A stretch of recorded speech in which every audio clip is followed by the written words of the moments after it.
Action. भूलने वाली सारी बातें हैं याद, तभी तो जिंदगी में है विवाद। वेलकम बैक गाइस, आप सुन रहे हैं माय एफएम और मैं दोबारा आपके लिए लेकर आई हूँ एक बहुत ही बेहतरीन कहानी।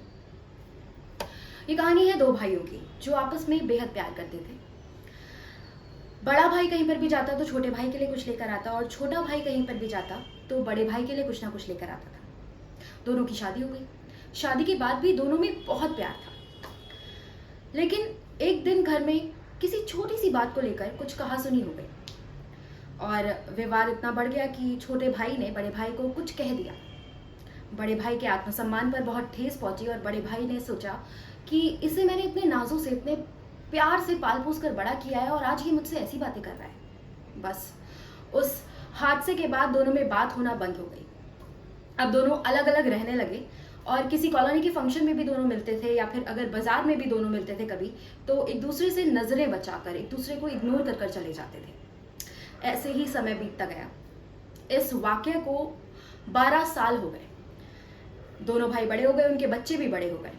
छोटे भाई की बेटी की शादी थी, रिश्ता पक्का हो गया, शादी की डेट भी पक्की हो गई और छोटा भाई बड़े भाई के पास गया। उसने बड़े भाई से माफ़ी मांगी कि 12 साल पहले जो कुछ भी हुआ उसके लिए मुझे माफ़ कर दीजिए, और आप ही की बेटी की शादी है, आपको काम काज कराना है, सारा मामला संभालना है और मुझे क्षमा कर दीजिए, सब कुछ भूल जाइए। लेकिन बड़े भाई को लगा कि जब इसको ज़रूरत है तब ये मेरे पास आ रहा है और माफ़ी मांग रहा है, ये सब इसका ढोंग है। बड़ा भाई टस से मस भी नहीं हुआ। छोटा भाई बड़ा आहत होकर वहां से निकल गया और बड़ा परेशान था। दोनों भाई में एक कॉमन बात थी कि दोनों एक ही महात्मा को मानते थे।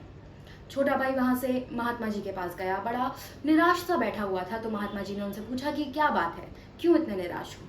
उसने बताया कि 12 साल पहले कुछ बात हो गई थी, मेरी गलती थी और मैंने बड़े भाई से माफ़ी भी मांगी, लेकिन वो शादी में आने के लिए तैयार नहीं है।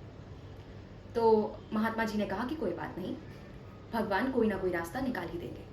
कुछ समय बाद बड़ा भाई महात्मा जी के पास गया और जैसे ही वो महात्मा जी को प्रणाम कर रहा था, महात्मा जी ने पूछा कि तुम्हारे छोटे भाई की बेटी की शादी है। तो बड़ा भाई एकदम से सकपका गया, उसे समझ में नहीं आया क्या बोले। तो उसने बोला हाँ। महात्मा जी ने बोला कि तो फिर तुम क्या क्या काम संभाल रहे हो। बड़ा भाई भी एकदम भरा हुआ बैठा था और उसने महात्मा जी को सारी बातें उगल दी कि अब वो ढोंग कर रहा है, इतने सालों बाद आया है, तब से उसको याद नहीं आई, इतने सालों बाद अब बेटी की शादी पे ज़रूरत पड़ी है तो मेरे पास आ गया है माफ़ी मांगने, और बहुत कुछ उसने महात्मा जी को बोला। तो महात्मा जी मुस्कुराए। उन्होंने बड़े भाई से बोला कि कल मैंने तुम्हें प्रवचन में एक बहुत अच्छी बात बताई थी, बताओ वो क्या बात है। तो बड़ा भाई कहता है कि महात्मा जी कुछ याद नहीं आ रहा, कुछ समझ में नहीं आ रहा, दिमाग काम नहीं कर रहा।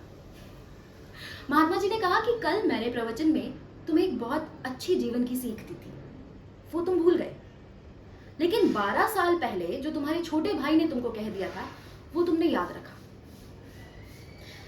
दोस्तों, इस कहानी से हमें ये सीख मिलती है कि जीवन में हमें देखना चाहिए कि कौन सी बातें याद रखने वाली हैं और कौन सी बातें भुला देने वाली हैं। अगर इस तरह से छोटी छोटी अपनों की, जो आपके सगे संबंधी हैं, जो आपको प्यारे हैं, उनकी छोटी छोटी बातों पर आप नाराज हो जाएंगे और उनको दिल से लगा कर बैठेंगे तो फिर जिंदगी कैसे जिएंगे।